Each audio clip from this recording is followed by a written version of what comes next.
Ali bin Abi Thalib radhiyallahu anhu adalah sepupu Rasulullah sallallahu alaihi wasallam. Ia adalah anak dari paman Rasulullah sallallahu alaihi wasallam, yaitu Abu Thalib. Ketika Abu Thalib meninggal, Rasulullah sallallahu alaihi wasallam membawa Ali yang masih kecil untuk diasuh di rumahnya. Karena itulah Ali menjadi anak yang sangat dekat dengan Rasulullah dan ia sangat disayangi oleh Rasulullah. Ali bin Abi Thalib masuk Islam ketika usianya masih 8 tahun, masih kecil. Ia tak berpikir panjang untuk mengikuti ajaran Nabi. Ketika Nabi Muhammad SAW mengajarinya untuk beriman kepada Allah Subhanahu wa Ta'ala dan mengakui bahwa Nabi Muhammad adalah Nabi, Ali bin Abi Thalib langsung bersyahadat. Asyhadu an la ilaha illallah wa asyhadu anna Muhammadar Rasulullah. Aku bersaksi bahwa Allah Tuhanku dan engkau, wahai Rasulullah, adalah utusannya. Kenapa ya Ali tidak banyak berpikir langsung masuk Islam begitu saja padahal usianya masih 8 tahun? Nah, ini dikarenakan sejak dulu beliau tidak pernah menyembah patung memang, sebagaimana Rasulullah Sallallahu Alaihi Wasallam. Ia juga tahu benar bagaimana mulianya akhlak Rasulullah Sallallahu Alaihi Wasallam. Sejak masuk Islam, Ali sudah menjadi pahlawan. Ia melakukan banyak hal untuk ikut berdakwah dalam perjuangan Rasulullah Sallallahu Alaihi Wasallam, meskipun usianya masih belia.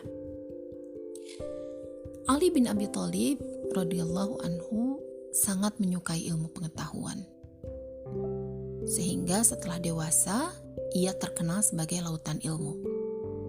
Maksudnya lautan ilmu itu adalah ilmunya sangat banyak. Seperti lautan yang ada di bumi. Tidak terhitung banyaknya. Ia jadi tempat bertanya para sahabat. Kalau ada ilmu agama yang tidak mereka mengerti, mereka pasti bertanya kepada Ali radhiyallahu anhu. Selain itu, keistimewaan lainnya, Ali bin Abi Thalib radhiyallahu anhu juga seorang pemberani. Padahal usianya masih muda, masih remaja. Karena kaum muslimin banyak ditentang oleh orang kafir, sehingga pada suatu waktu kaum muslimin di Madinah dikepung oleh orang-orang kafir. Mereka tidak menyukai kaum muslimin dan Rasulullah. Mereka ingin memerangi dan membunuh agar Islam tidak berkembang, agar orang-orang tidak ada yang menyembah Allah, agar patung yang mereka buat masih disembah, sehingga mereka mengepung Madinah. Pengepungan ini dinamakan Perang Khandaq. Dan ketika Perang Khandaq ini terjadi, ada seorang jagoan Mekah, jawaranya yang bernama Amr bin Wud yang menantang kaum muslimin berduel. Tak ada yang berani. Karena jika kalah, maka seluruh kaum muslimin juga akan kalah. Dan semua orang tahu siapa Amr bin Wud. Ia jagoan yang kalau perang tanding, kalau duel, itu tidak ada yang bisa mengalahkan. Dan orang ini sudah berpengalaman. Sudah tua memang. Tapi ya itu, tidak pernah terkalahkan. Dia memang seorang ahli dalam perang, juga ahli bergulat, ahli memainkan pedang. Karena tidak ada yang berani melawan Amr bin Wud, maka Ali bin Abi Thalib radhiyallahu anhu langsung berdiri, berniat untuk melawan Amr bin Wud. Sekali lagi ya ibu ingatkan, Ali bin Abi Thalib waktu itu usianya masih remaja. Sehingga Rasulullah khawatir. Lalu Rasulullah menarik tangan Ali dan menahannya agar tidak berdiri. Untuk kedua kali Amru menantang duel. Kaum muslimin belum ada yang berdiri. Maka Ali kembali berdiri menyambut tantangan itu. Rasulullah SAW menahan tangan Ali kembali. Beliau meminta Ali untuk duduk. Beliau khawatir pengalaman Ali belum sebanyak Amr bin Wud. Lalu Amr bin Wud menantang kaum muslimin untuk ketiga kalinya. Dia melecehkan kaum muslimin, menertawakan. Wah, kalian tidak ada yang berani menantangku ya. Kalian semua pengecut. Ali bin Abi Thalib tidak tahan. Ia berdiri lagi untuk ketiga kalinya. Kali ini Rasulullah SAW mengizinkan dan mendoakan Ali, membiarkan Ali maju untuk menjawab tantangan Amr bin Wud. Lalu setelah mereka berhadapan, Amr bin Wud sebenarnya enggan untuk melawan Ali, karena Ali kelihatan masih muda. Dia menantang lagi kaum muslimin. Memangnya di antara kalian tidak ada lagi orang yang lebih berpengalaman untuk melawanku? Tidak ada lagi yang lebih jagoan daripada anak kecil ini? Begitu katanya. Tetapi Ali mengatakan dengan lantang sambil memegang pedangnya, kalau mau melawan, lawan aja. Jangan banyak bicara. Begitu katanya. Lalu karena kesal, akhirnya Amr bin Wud mengangkat pedangnya, mengeluarkan pedang dari sarungnya, lalu bersiap untuk berhadapan dengan Ali. Satu langkah, dua langkah, mereka berjalan pelan, lalu setelah berhadapan, terjadi pertempuran yang sangat hebat. Mereka beradu, pedang mereka terdengar, sangat bising, sangat berisik, menandakan pertempuran hebat. Sampai-sampai para sahabat mengatakan mereka tidak bisa melihat bagaimana Ali dan Amr bin Wud bertempur. Karena saking hebohnya, semua jurus dikeluarkan. Dan pasir yang mereka injak itu sampai berterbangan saking hebohnya.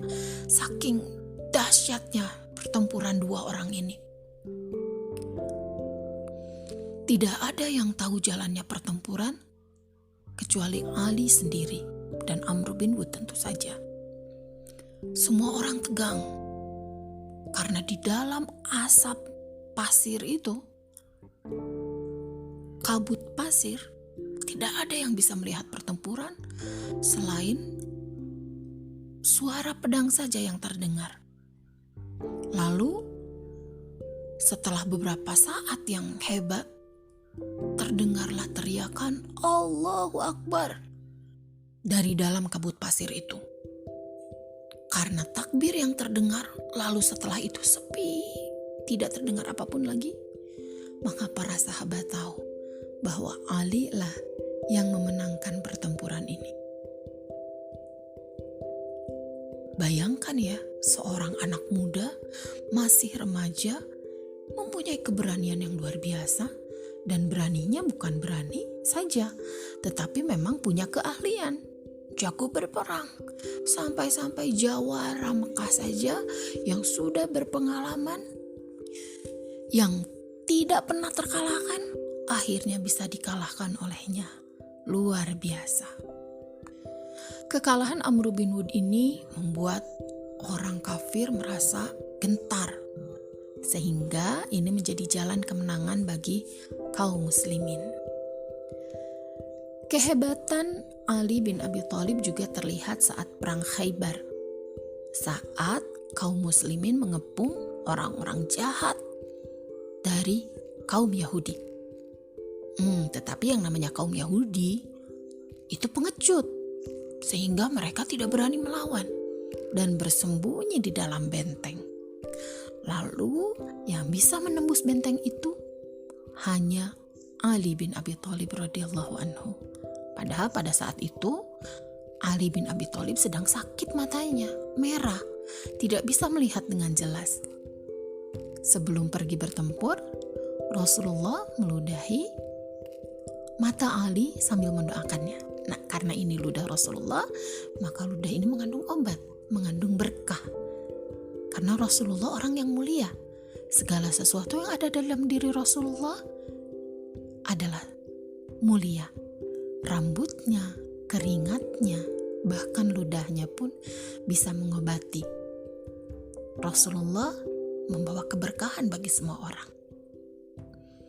Terbukti setelah diludahi, ditiupkan,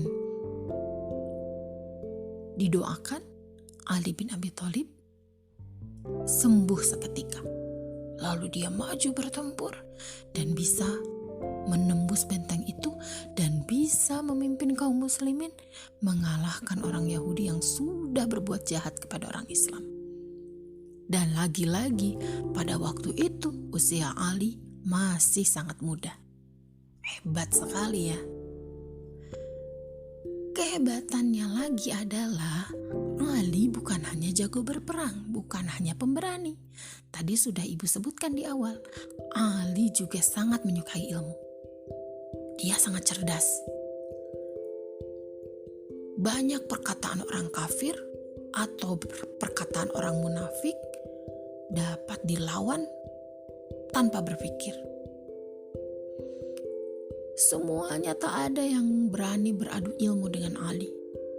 Tak ada yang mau menentang apa yang Ali ucapkan.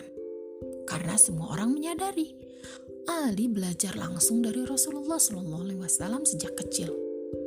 Lalu Ali juga tinggal di rumah Rasulullah SAW. Maka Ali pasti banyak belajar dari Rasulullah SAW.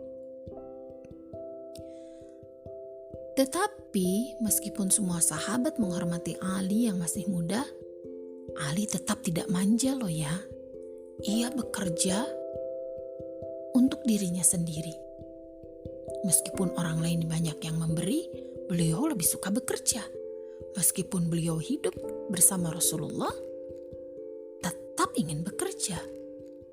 Tidak ingin berpangku tangan kepada orang lain. Padahal pekerjaannya bukan pekerjaan menjadi pejabat dengan gaji besar misalnya. Ia hanya menjadi buruh untuk menimbakkan air. Lalu dari menimbakkan air orang lain, ia mendapat upah. Dari upah itu, ia dapat membiayai dirinya sendiri. Makan dari uangnya sendiri, membeli pakaian dari uangnya sendiri. Ia tidak meminta kepada siapapun, apalagi meminta kepada Rasulullah SAW. Ali bin Abi Thalib radhiyallahu anhu hidup dengan sederhana. Sebagaimana Rasulullah SAW, ia takut dengan dunia. Ia lebih memilih kekayaan di akhirat. Maka ia tidak disibukkan dengan urusan dagang atau urusan mencari uang. Jika uangnya sudah cukup untuk makan, maka ia akan berhenti. Dan waktunya akan ia habiskan kembali untuk belajar dan belajar lagi. Radhiyallahu anhu Ali bin Abi Thalib.